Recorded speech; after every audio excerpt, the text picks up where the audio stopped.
for it. It never works.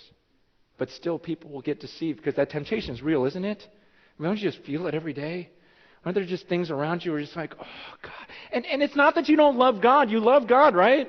I mean, you love God in your heart, but every once in a while there's this reality of there's this real pull from inside of you towards something that God prohibits. And you're feeling it so bad, and you're going, what is wrong with me? I know I love God. Why do I feel this way? There have been times I've been so tempted where I literally have said to God, God, I literally would love to die right now because I don't want to fail you. I don't want to walk away from you, but this temptation is so stinking real right now, and I don't know if I can fight it for the rest of my life. It's crazy. I mean, haven't you felt like that before? Where you're going, God, I don't want to go there, but I feel this urge. So what do? And we know it's not going to fulfill.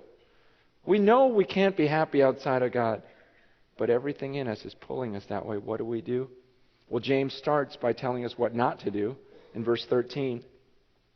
He says, when you're tempted, no one should say, God is tempting me. For God cannot be tempted by evil, nor does he tempt anyone. Okay, so the first thing he says is when you're tempted. Okay, and that word for tempted is actually the exact same word that Todd used last week in that passage for the word for trials. Okay, there's a difference though. Even though it's the same word based upon the usage, when Todd spoke on trials last week, it was in the objective sense of this word where you have things, objects coming towards you.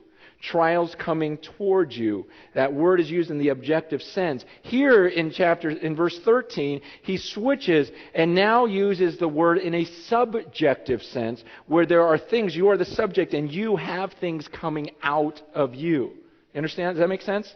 Like last week is about all these trials coming your way. This week, that same word is used in a subjective sense of all these things and these desires are creeping out of you. You are the source of the evil. And he says, so when you're being tempted, he says, no one has the right to say, God is tempting me.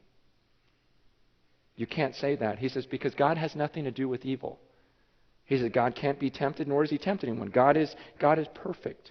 The Bible says God is light, and in him there is no darkness at all. He's completely separate from sin. So when sin comes in and temptation comes in, don't blame it on God. It has nothing to do with him. But we want to blame. We got to blame someone, right? I mean, that's the way it was from the beginning, wasn't it? Blame. What happened? Do you remember Adam and Eve? What happened when Adam sinned and God confronted him on it? What did he say? She made me do it. Right? Those were his words. That woman you gave me. Those were his words. She did it. Everything was fine when I was by myself, and then she comes over. Hey, coochie, here's the apple. And it's like, he goes, it's all her fault. I was totally fine, and then she, tempted me. And so God looks at Eve and says, well, what do you have to say for yourself? What does she say? The devil made me do it. It was that serpent, the devil. It's not my fault. The devil made me do it. And so all along it's this blame game. And I thought, in my mind, I thought that it was like a 21st century thing, or a 20th century thing where people now are going, well, it's God's fault. He made me this way. I thought that was something that we came up with. In our generation, well, God made me this way, so he can't blame me. But you see that James confronts the same thing 2,000 years ago. People are saying, well, it's God's fault. And James says, hey, when you are being tempted, he goes, let no one say. No one should say. It's actually the imperative. It's a command there. The verb is a command. Don't you dare say that it's God's fault. He goes, you have some reverence here and understand that God is completely separate from evil. He's not tempted by it, nor does he tempt anyone. That has nothing to do with him. So don't you dare say it's God's fault. God made me that way. But we love to blame. So who do we blame? Verse 14. But each one is tempted when, by his own desire, he is dragged away, enticed. By his own evil desire, he is dragged away and enticed. So whose fault is it? He says it comes, the literal words are, it comes under his own personal longings. The source of the temptation is from within. It is you yourself, your own personal longing. That's what's coming out here. It's not God doing something to you. It's not God tempting you. It's something inside of you that longs for these things that are outside of God. And he says, so when you're tempted, don't you dare blame it on God. Simple rule. Whenever you are tempted, it's your fault. And yet all day long I hear people go, but she made me so angry. Do you understand what she did? I mean, she's the one that seduced me. It's her fault. Well, God made me this way. He's the one that gave me the desire, so ultimately it's him. We just keep blaming. I mean, I've been going through such a hard time. All these trials, don't you get it? And so I needed some sort of relief. I mean, I'm prone to addiction. It's in my genes. I can't help that. I'm prone to it. And my accountability group, they haven't called me in weeks. It's their fault too. And what do we want? We want someone to come to us and go, okay, it's not your fault. It's not your fault. It's not your fault. It's not your fault. It's not your fault. Right? It's just, you just want to hear that so badly. And then you read the Bible, and what does the Bible say? It's your fault. You got this evil inside of you, and you're desiring it, and so don't blame anyone else. It's your deal. No one has the right. No one has the right, no matter what you've been through. I mean, if these people that James was writing to, remember, they're being dispersed everywhere. The persecutions come. They've seen family members die. They're out in the world, and yet still James says to them, look, you still don't have the right to say. Even though you're going through a hard time, even though you're tempted to sin, don't you dare put that on God. That's coming out of you. It's your desire. You're being enticed. You're being dragged away and enticed. And I like this word for enticed because it was a hunting term or a fishing term. It's the idea of a hook. And obviously this isn't enticing. So what do? I brought some worms, gummy worms, and it's this whole idea of what you do to a fish, because this word is the idea of drawing a fish away from its retreat. And it's about dangling something. Okay? This is what Satan does to us all day. He just kind of goes, come on, just take it. It looks good, doesn't it? Just take it. He's doing everything to entice you out of this place. He's doing everything to entice you out of your family. He's trying to do everything to entice you. Come on, just take it. And and the hook's covered up. Come on, you can't tell. And it's the same thing we do with a fish, just kind of luring it out of its retreat. Come on, just take it. Because the moment that fish takes it, you got him and the fight is on, right? And it's that same idea. And the thing is every once in a while, we're wise enough to not take the bait. And so what does Satan do? Give up? No? He goes, okay, that didn't work. That didn't work. All right. Guess they're not going for worms today. Here's $100. All right, here we go. Come on. I got this last service. Come on. You just take it. And then suddenly it's like, okay, and because it's like, come on. You guys don't have to be at church this morning. You could be making some of this. You're sitting here, you lose money coming here. You throw it in the plate. You could follow me and actually get some of this. And he just keeps switching and switching. Okay, money's not going to do it for you? Let me try something else. All day long this goes on for us, right? Where Satan just goes, okay, ripped it. Oops, that's illegal, huh? Okay, but it's this whole idea of, man, things are just being dangled. But the truth is that's not even a correct reflection, I don't think.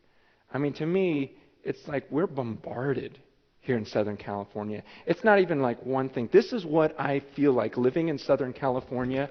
This is what it feels like. You know? It's like you're just, oh man, all around. It's like everywhere you turn, it's like, man, something is tempting you. Don't you feel like this?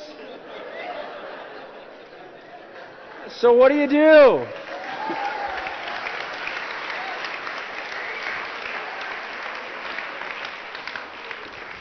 What are we supposed to do when we live in a land where it's like everywhere I turn, it's like something's just grabbing for my attention, trying to pull me away from God, right? It's just crazy. That's the world we live in. And so what do? We close our eyes? You guys want to try to take the hat off? We can run up in the mountains somewhere, start our own little commune, and where there's just no temptation allowed. You know, is that the answer?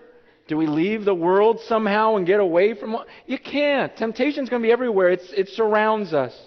It's dangling in front of our face every second. And so what do? Here's what we do. You ever have those times where maybe you're driving and you've got to get to a location so fast and you're just looking at the traffic, you're looking at this road, you're looking at red lights, everything else, and you're so focused, and there could be a friend in the car next to you, like waving. Has that ever happened to you? Like, hey, and they tell you later, dude, I was doing everything, I'm honking my horn, you didn't even look. And you go, oh, I'm sorry, I was just so focused. I was just so I didn't even notice you. I'm so sorry that I blew you off. The Bible says, don't close your eyes to temptation. Don't just keep running from it. The Bible says, fix your eyes. Fix your eyes on Jesus, the author and perfecter of our faith. He says, set your mind on things above, not earthly things. It's the idea of a person being so focused on this love relationship where he's constantly going, I love you, that you're not even noticing anything else. You don't know what else is going on in the room. You're just so focused on Jesus, so in love, and so thinking about eternal things. That's the idea. We can't run from temptation. We can't just keep running our whole lives. We have to run toward Jesus, the author and perfecter. We have to fix our eyes on Him so that all these things are dangling in front of our face, but we don't even notice it because we're so focused. Understand, that is the key to resisting temptation. It's running toward a love of God. That's why the Bible says, look, if you love God, everything's going to be fine. If you love your neighbor as yourself, you can't sin against them. As long as you keep loving, as long as you keep pursuing the things you're supposed to pursue, that's when you don't see the other things because you're focused on the goal. But every once in a while, we see something dangling in front of our eyes, right, and we turn. And the Bible says at that moment, he goes, after that desire, verse 15, he goes, then desire, every once in a while, that desire, it takes. Rather than repulsing, because you have a choice. We all feel it. But the moment you feel that temptation, that's not the sin right there. Because we're going to see things that catch our eye, but the choice then is ours. Do we encourage by staring longer, or do we repulse and run and just focus our eyes on Jesus again? See, but if you take, he says, after desire has conceived, and that word conceived is the picture of the egg taking the sperm. It's this idea of this fertilization of, I chose to look longer. I chose to desire it. I started to want whatever that temptation was. He says, after desire has conceived, it gives birth to sin. See, sin, the word there is for missing the mark. And I used to think, okay, it's like aiming this arrow, at the bullseye, and I just missed the bullseye. But the reality of what he's talking about here is, it's not that you just missed the bullseye, it's that you started aiming at something else. You took your eyes off of the goal, the target, and you started looking at someone else. That's why you missed the mark. And he says that it becomes sin. He goes, and sin, when it's full grown, it gives birth to death. Now understand, you may not see it here, but there's a graphic illustration in the Greek here. It's a picture of of this fertilization of an egg is the conception. And he says, and then this sin is born. And when it says, when it is full grown, it's the picture of this baby developing within the womb. And he says, but then when you give birth, it's a stillborn baby. And it's like, oh. And I've been with families that have gone through that. And it's like, oh, I had all this hope of it was going to bring so much joy. And some of you have gone through this. So much joy and all this anticipation. And then you get there and you're like, oh, all of that and this is what I'm left with? A stillborn child? And the pain and the grief? He says that's what sin does. But it looks so good. I thought everything was developing and everything was good. And then at the end it's like, oh, an empty wallet? A broken cistern? An empty well? And I left that. I left the spring of living water. I left my love. The one who loved me and provided, and that inheritance. I left all of that for this. And that's why he says in verse 16, don't be deceived. Don't be deceived, my beloved brethren. He goes, I love you so much. God's going, I love you so much. Don't take the bait. You have these desires inside of you that'll want to pull you away because you'll see something. Don't go for it. Because it ends in death. And that word for death, it means a separation. You know, we think of death as separation from our spirit, from our body. Spiritually, it talks about a separation between you and God. And eventually that sin leads to an eternal separation where there's no longer a chance to ever get back together with God. That's what sin will do as it develops and grows, and pretty soon you stand before God and you go, whoa, I gave you up. I chose all of that junk over you. And now I get an eternity away from you because I chose those things over you. And it ends in this eternal sadness where you go, I can't believe I left that for this. And it's a literal hell. And that's why James goes, don't do it. Don't get pulled away. Some of you right now, you're being sucked in by so many things. And some of you this week, man, the bait was just out there and you're nibbling at it, you're just looking at it. Rather than swimming away, you're just going, oh. And some of you, you just bit it, hook, line, and sinker, and you're being pulled away right now. And you don't even want to be in this room right now because your heart's somewhere else. And I'm just telling you, don't be fooled. Don't be deceived. It's never going to work out for you. It never has in the history of this planet, and you won't be the first one. Don't turn your back on a father who loves you, on a husband who's given everything and saying, man, this could all be yours. There's one reason I want to leave you with, and hopefully you got from this morning.